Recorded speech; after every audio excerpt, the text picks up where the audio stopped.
திருப்பத்தூர் மாவட்டம் நாற்றம்பள்ளி அருகே சாலையோரம் நின்று கொண்டிருந்த கண்டெய்னர் லாரி மீது ஆம்புலன்ஸ் வாகனம் மோதிய விபத்தில் 17 வயது சிறுவன் சம்பவ இடத்திலேயே உயிரிழந்தார். இதுகுறித்தான விவரங்களை நம்முடைய செய்தியாளர் நித்யானந்தன் வழங்க நாம் கேட்கலாம். நித்யானந்தன், மேலும் விவரம்.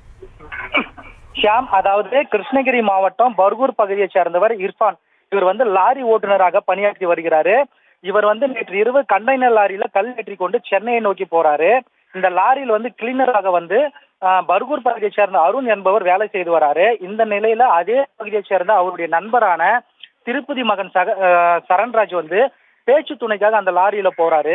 அப்போது பார்த்தோம்னா அந்த கண்டெய்னர் லாரி சென்னை நோக்கி சென்ற போது நாற்றம்பள்ளி அருகே கொய்யாக்காமேடு என்ற இடத்துல லாரியை நிறுத்தி சரண்ராஜ் டயர்ல காற்று இருக்குதா சரி பார்க்கிறாரு. அப்போது கிருஷ்ணகிரியிலிருந்து அரக்கோணம் நோக்கி அதிவேகமாக சென்ற 108 ஆம்புலன்ஸ் கண்டெய்னர் லாரி மீது அதிவேகமாக மோதியதுல பின்புறமாக நின்று கொண்டிருந்த சரண்ராஜ் மீது மோதியதுல அவர் சம்பவ இடத்திலே உயிரிழக்கிறாரு. மேலும் ஆம்புலன்ஸ் முன்பக்கம் நொறுங்கி சேதமானது. இதில் ஆம்புலன்ஸ் ஓட்டுநர் திருப்பதி படுகாயம் அடைகிறாரு.